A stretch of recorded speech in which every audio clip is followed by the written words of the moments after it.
La thermite est un matériau utilisé en sidérurgie afin de faire fondre deux métaux ensemble.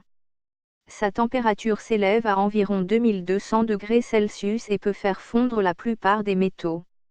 La thermite est un mélange d'aluminium métallique et d'oxyde d'un autre métal, généralement l'oxyde de fer. Sa réaction dite aluminothermique dans laquelle l'aluminium est oxydé et l'oxyde métallique réduit, a été découverte par Hans Goldschmidt en 1893 qui a breveté le procédé en 1895. Cette réaction chimique génère une chaleur intense pouvant atteindre 2204,4 degrés Celsius. La thermite est utilisée le plus souvent pour souder ou faire fondre de l'acier. Un dérivé beaucoup plus réactif de la thermite appelé nanothermite ou superthermite est notamment utilisé comme carburant pour les fusées. La nanothermite peut aussi être utilisée sous la forme d'explosifs extrêmement puissants mais son utilisation est limitée par son coût élevé. Le nom « thermite » est aussi utilisé pour faire référence à un mélange de deux éléments chimiques de ce type. Les réactifs sont généralement sous forme de poudre et mélangés à un liant pour conserver les matériaux à l'état solide et éviter leur séparation.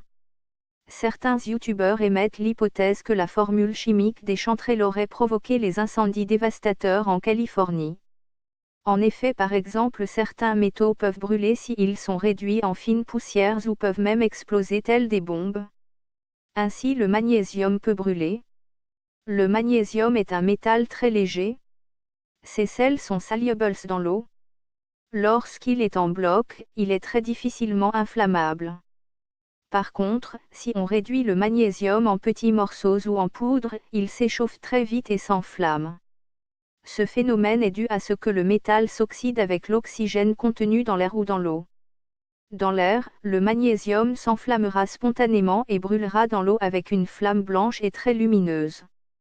Il peut même exploser en certaines circonstances s'il y a beaucoup d'oxygène.